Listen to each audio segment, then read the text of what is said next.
Let's turn today to the letter of Jude and verse 11.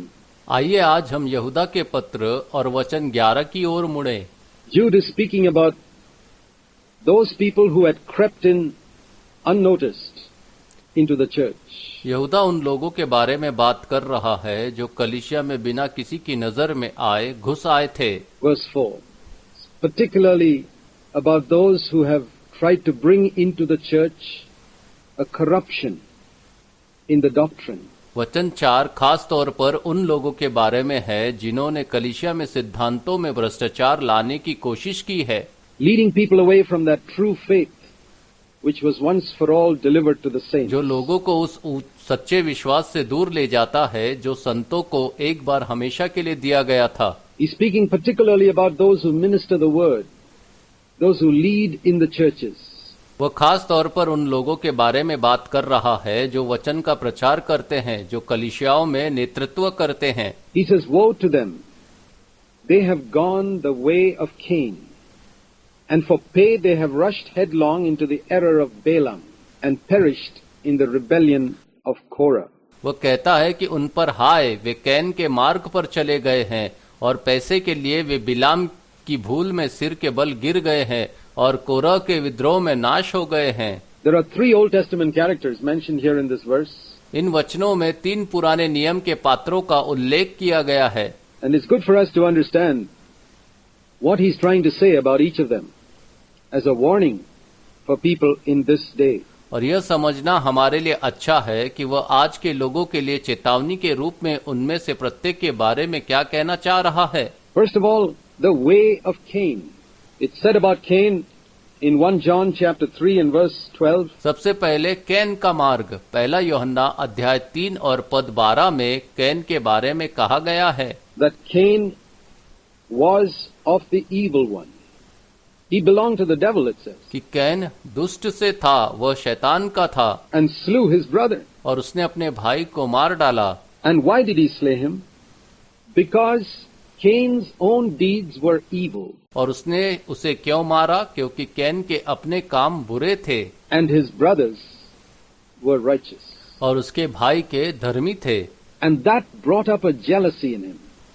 It's a jealousy that began from the beginning of human history in the days of Cain and Abel and continued through all these 6,000 years of human history right until today. और उसके धर्मी कामों से उसमें ईर्ष्या पैदा हुई और यह ईर्ष्या मानव इतिहास के आरंभ से कैन और हाबिल के दिनों से आरंभ हुई और मानव इतिहास के 6,000 वर्षों में आज तक जारी है। The jealousy of those who live in sin against people like Abel, whose deeds are righteous. It says very clearly in that verse in 1 John 3. पाप में जीने वालों की ईर्ष्या हाबिल जैसे लोगों के प्रति है जिनके काम धार्मिक है। पहला यूहन्ना 3 के उस अध्याय में यह बहुत स्पष्ट रूप से कहा गया है। Abel's deeds were righteous.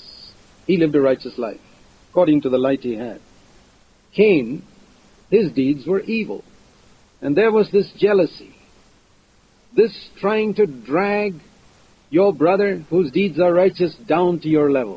कि हाबिल के काम धार्मिक थे, उसने उस ज्योति के अनुसार एक धार्मिक जीवन जिया जो उसके पास आई थी। कैन, उसके काम बुरे थे और यह ईर्ष्या थी कि उसने अपने भाई को जिसके काम धार्मिक है अपने स्तर पर नीचे खींचने की कोशिश की। It may not be with a stone that we kill our brother today like Cain killed Abel. It may be with words, with a tongue, with a backbiting tongue, with gossip, slander, all because you're jealous that your brother is more righteous than you. हो सकता है कि आज हम अपने भाई को पत्थर से न मारे जैसे कैन ने हाबिल को मारा था। हो सकता है कि हम शब्दों से, जीभ से, चुगली से, बदनामी से मारे क्योंकि आप ईर्ष्या करते हैं कि आपका भाई आपसे अधिक धार्मिक है। Your brother has got victory over sin. You're defeated by sin. And therefore you invent a doctrine to comfort yourself in your spiritual defeat and call it the gospel of the grace of God. You have gone the way of Cain. आपके भाई ने पाप पर विजय प्राप्त कर ली है, आप पाप से पराजित हो चुके हैं और इसलिए आप अपनी आत्मिक हार में खुद को सांत्वना देने के लिए एक सिद्धांत का आविष्कार करते हैं और इसे परमेश्वर के अनुग्रह का सुसमाचार कहते हैं। आप कैन के मार्ग पर चले गए हैं। You are jealous of what God has done in your brother, just like Cain was jealous of Abel. And that's what he says here. आप ईर्ष्या करते हैं कि परमेश्वर ने आपके भाई के साथ क्या किया है, ठीक वैसे ही जैसे कैन हाबिल से ईर्ष्या करता था, और यही वह यहाँ कहता है। They have gone the way of Cain, jealous that God's approval has rested on another brother, and perhaps he's younger to you. That makes it worse. Way can के मार्ग पर चले गए हैं और यह ईर्ष्या है कि परमेश्वर की स्वीकृति दूसरे भाई पर टिकी हुई है, और शायद वो आपसे छोटा है, जो इसे और भी बुरा बनाता है। Abel was younger, and Cain just couldn't stand it when God's approval rested on someone younger to him. हाबिल छोटा था और कैन इसे बर्दाश्त नहीं कर सका जब परमेश्वर की स्वीकृति उससे छोटे किसी व्यक्ति पर टिकी हुई हो। Him who thinks he stands, take heed lest he fall. If we have the fear of God, we shall see that we have the same flesh that Cain had, and we shall live in fear, lest we go that way ourselves. जो सोचता है कि वह खड़ा है, वह सावधान रहे, कहीं वह गिर न जाए। अगर हम में परमेश्वर का भय है तो हम देखेंगे कि हमारे पास वही शरीर है जो कैन के पास था, और हमें भय में रहना चाहिए कहीं हम खुद उस रास्ते पर न चले जाएं। When you see God blessing another, leading another to a higher level of life than you yourself have experienced, rejoice with him. Humble yourself, follow his example, and seek for that life yourself, instead of trying to tear him down, and instead of trying to call him a heretic and pull him down in some way. Then you will be going the way of Cain. जब आप देखेंगे कि परमेश्वर किसी दूसरे को आशीर्वाद दे रहे हैं, जो दूसरे को उच्च स्तर की ओर ले जा रहा है, उससे अधिक जीवन का अनुभव करे, उसके साथ आनंदित हो, स्वयं को विनम्र करे, उसके उदाहरण का अनुसरण करे और स्वयं उस जीवन की खोज करे, उसे गिराने का प्रयास करने के बजाय और उसे विधर्मी कहने और किसी तरह से उसे नीचे खींचने का प्रयास करने के बजाय, वरना आप कैन के मार्ग पर चलेंगे। Secondly, it says they've rushed headlong into the error of Balaam. दूसरी बात यह है कि वे बिलाम की भूल में सिर के बल गिर पड़े थे। Balaam was the man who was willing to preach any doctrine provided he got money. बिलाम वो व्यक्ति था जो धन मिलने पर किसी भी सिद्धांत का प्रचार करने के लिए तैयार था। God told him not to go to curse the Israelites when Balak the king of Moab called him. You read about that in the book of Numbers. परमेश्वर ने उससे नहीं जाने को कहा था जब बालक मोआब के राजा ने उसे इजरायलियों को श्राप देने के लिए उसे बुलाया था। आप इसके बारे में गिनती की पुस्तक में पढ़ते हैं। And the first time Balaam was willing to tell Balak's servants, I'm not coming. But the second time, when the king said, I will give you more money and I will give you more honor, then Balaam sought God's will again. And there we learn a lesson, that when God sees that a man is eager to go along a particular way, God lets him go, even to his destruction. और पहली बार बिलाम बालक के सेवकों को यह बताने के लिए तैयार था कि मैं नहीं आ रहा हूँ, लेकिन दूसरी बार जब राजा ने कहा कि मैं तुम्हें अधिक धन दूंगा और मैं तुम्हें अधिक सम्मान दूंगा, तब बिलाम ने फिर से परमेश्वर की इच्छा पूछी। और वहां हम एक सबक सीखते हैं कि जब परमेश्वर देखता है कि एक आदमी एक विशेष रास्ते पर जाने के लिए उत्सुक है, तो परमेश्वर उसे उसके विनाश तक जाने देता है। Balaam was finally destroyed. There was a time when Balaam was in touch with God. Finally he became a soothsayer, we read in the book of Joshua, in touch with the devil. बिलाम अंततः नष्ट हो गया। एक समय था जब बिलाम परमेश्वर के संपर्क में था, अंततः वह एक ज्योतिषी बन गया, जैसा कि हम यहोशू की पुस्तक में पढ़ते हैं, और शैतान के संपर्क में आ गया। That's what can happen. Why did he go that way? He wanted money. ऐसा तब होता है, वह उस रास्ते पर क्यों गया? वह धन चाहता था। And there are people who will preach any doctrine if somebody will pay them. They have rushed headlong into the error of Balaam. और ऐसे लोग हैं जो किसी भी सिद्धांत का प्रचार करेंगे, यदि कोई उन्हें भुगतान करता है तो वे बिलाम की गलती में सिर के बल गिर गए हैं। Here is a second category of people we are warned against. Beware of being influenced by money. यहाँ लोगों की दूसरी श्रेणी है जिनके प्रति हमें चेतावनी दी जाती है कि आप जिस सिद्धांत पर विश्वास करते हैं उसमें धन से प्रभावित होने से सावधान रहें। In the doctrine you believe, Stand for the truth, even if it makes you poor financially. Otherwise, you will certainly be a follower of Balaam. सत्य के लिए खड़े रहे, भले यह आपको आर्थिक रूप से गरीब बना दे, अन्यथा आप निश्चित रूप से बिलाम के अनुयायी होंगे। And the interesting thing is, you can think that God is with you. That's what Balaam thought, but he had gone astray completely. और दिलचस्प बात यह है कि आप सोच सकते हैं कि परमेश्वर आपके साथ है, यही बिलाम ने सोचा था, लेकिन वह पूरी तरह से भटक गया था। And thirdly, it says they have perished in the rebellion of Korah. और तीसरा यह कहता है कि वे कोरह के विद्रोह में नष्ट हो गए थे। Korah was the man who stood against Moses. He wanted the ministry that Moses had. He, along with some others, you read in Numbers 16, said to Moses, "We are also servants of God. We're also just like you. You think God's spoken only to you? He's spoken to us too." An unwillingness to submit to authority that God had placed over them. कोरह वो व्यक्ति था जो मूसा के खिलाफ खड़ा था। वो मूसा के पास जो सेवकाई थी, वो चाहता था कि उसने कुछ अन्य लोगों के साथ मिलकर, जैसा कि आप गिनती 16 में पढ़ते हैं, मूसा से कहा कि हम भी परमेश्वर के सेवक हैं, हम भी आपके जैसे ही हैं। क्या आपको लगता है कि परमेश्वर ने केवल आपसे बात की है? उन्होंने हमसे भी बात की है, अधिकार के अधीन होने की अनिच्छा जिसे परमेश्वर ने उन पर रखा था। God had seen the faithfulness of Moses through many years and placed him as an authority over them, and Korah was unwilling to accept that authority. परमेश्वर ने कई वर्षों से मूसा की वफादारी देखी थी और उसे अधिकार के रूप में रखा था, और कोरह से उस अधिकार को स्वीकार करने के लिए तैयार नहीं था। Be careful that you don't find yourself in that condition. The way of Cain, the error of Balaam, and the rebellion of Korah. सावधान रहो कि तुम अपने आप को उस स्थिति में न पाओ, कैन का मार्ग, बिलाम की गलती और कोरह का विद्रोह। We find plenty of such examples today. He says, such men, verse 12, are those who are hidden reefs in your love feast. These are the people who will make a shipwreck of your church.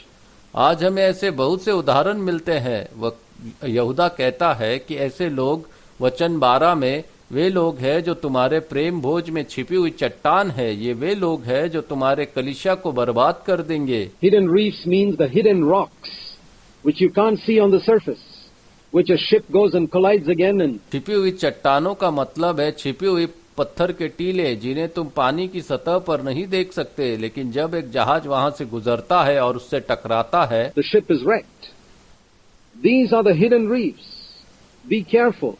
You remember when Paul was leaving the church in Ephesus, he called the elders together in Acts chapter 20. He said, "As long as I was with you," जहाज बर्बाद हो जाता है, ये छुपी हुई चट्टाने हैं, सावधान रहे। आपको याद होगा कि जब पौलुस इफिसुस में कलीसिया छोड़ रहा था, तो उसने प्रेरितों के काम अध्याय 20 में प्राचीनों को एक साथ बुलाया।